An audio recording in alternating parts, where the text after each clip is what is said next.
y se convocó el primer Congreso Constituyente. Siempre en Venezuela hubo un concepto constituyente de la forja de la República. Una cosa bien llamativa, un concepto republicano, antimonárquico, muy fuerte. Había razones, 300 años de saqueo nos convirtieron en republicanos de sangre, y siempre hubo un concepto constituyente, con las normas electorales y todo de la época, ¿no? Se convocó un Congreso Constituyente y el 5 de julio se declaró de 1811 la independencia, y en la primera Constitución se estableció claramente el territorio de Venezuela, en la aplicación de las normas internacionales ya vigentes de la época. Bueno, luego lo que se constituyó como República de Venezuela se fue a la guerra, y en 1819 en el Orinoco, al sur, Río Padre lo llamamos nosotros, Río Orinoco, se convocó un nuevo Congreso Constituyente. Luego de varias derrotas, la República sufrió varias derrotas. La primera República murió pronto, fue derrotada, la segunda fue derrotada. Y luego el libertador Simón Bolívar convoca a un Congreso Constituyente en Angostura, se llamaba, que es la parte más cercana del río Orinoco, en la Guayana venezolana. El territorio de la Guayana, todo el territorio sureste de Venezuela. Y allí se constituyó la República de Colombia. El Congreso se instaló el 15 de febrero de 1819. Un discurso memorable, ojalá pudiéramos regalárselo a estos distinguidos representantes del secretario general, Miroslav y Guillermo. Realmente memorable. Uno ve la fuerza de las ideas y se da cuenta de por qué la fuerza del espíritu, y por qué Bolívar fue Bolívar, y por qué nuestros pueblos fueron pueblos libertadores desde esa época. Así como uno ve a San Martín y ve por qué un San Martín tenía una fuerza superior del espíritu, O'Higgins, Manuel Rodríguez, Antonio José de Sucre. Fue una época, bueno, de hecho este salón se llama El Sol del Perú. Y aquí está nuestro libertador Bolívar, nuestro libertador Antonio José de Sucre, a mi espalda.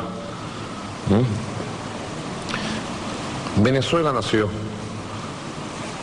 y siempre llegó hasta el río Esequibo. Y cuando fue fundada Colombia, como proyecto para unir las provincias de Venezuela, la Nueva Granada, lo que hoy es Colombia, Colombia, la bolivariana, la grande, iba desde el Esequibo, desde el Orinoco, hasta Panamá, Nueva Granada, y hacia el sur hasta abajo, Quito, Guayaquil. Eso fue Colombia, fundada en el Orinoco. Luego vinieron las grandes batallas de Boyacá para liberar lo que hoy es Colombia, la Nueva Granada entonces, 1819, agosto de 1819. Luego vino la gran batalla de Carabobo aquí, junio, 24 de junio de 1821. Y luego vino la campaña hacia el sur, encabezada por el gran mariscal Antonio José de Sucre y luego Bolívar. La campaña que consolidó la independencia de lo que hoy es Ecuador, Guayaquil, Quito. Luego vino el libertador, fue llamado a Lima, 1823, y vino todo lo que fue la campaña de consolidación de lo que hoy es el Perú y Bolivia. Bolivia era el Alto Perú y se consolidó con Junín y Ayacucho. Y entonces se hizo una confederación de república. Pero siempre Venezuela, desde la época de la colonia y desde la época gloriosa de la independencia, bueno, llegó hasta el Esequibo. Y luego vino, bueno, un proceso de despojo largo,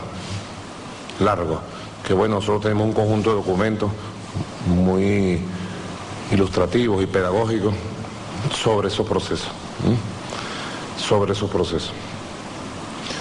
que pasaron por diversos momentos complejos,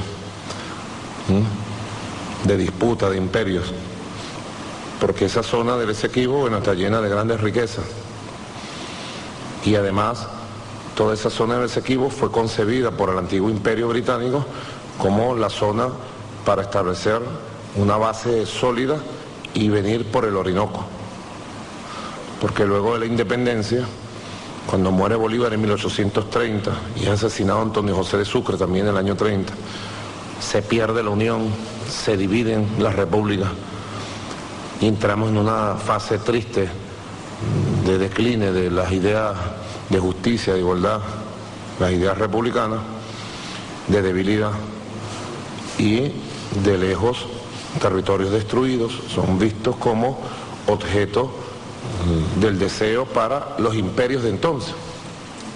No solo nos sucedió a nosotros, también le sucedió a Argentina con las Malvinas, entre otras repúblicas hermanas.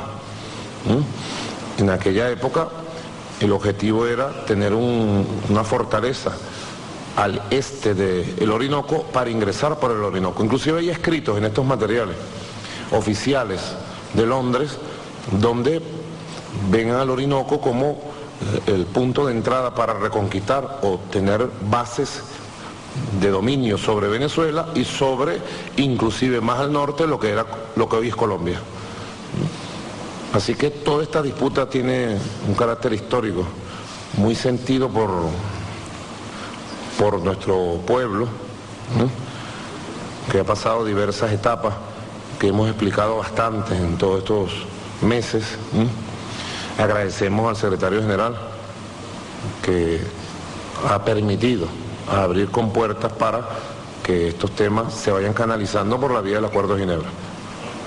Y agradezco mucho, yo hablé con él por teléfono hace 3 semanas sería, yo estaba en un acto en la faja petrolífera del Orinoco y hablamos como 20 minutos y él me dijo que iba a enviar una delegación, que los iba a enviar a ustedes, para seguir conversando sobre el documento base que presentó el secretario general de la gestión de la canciller Susana Malcorra cuando era jefa de despacho del secretario Ban Ki-moon. Así que para nosotros trabajar ese documento base, hacer nuestras propuestas, dialogar con ustedes es muy importante. El Acuerdo de Ginebra, como se conoce en el sistema de Naciones Unidas, es el acuerdo que rige todo el proceso de disputa sobre el Esequibo. Nosotros decimos la Guayana Esequibo es venezolana, pero decimos de la misma forma el Acuerdo de Ginebra es el que debe llevarnos a un arreglo práctico, satisfactorio para las partes y por la vía de la diplomacia de la paz, del diálogo. El Acuerdo de Ginebra cumplió 50 años. 50 años.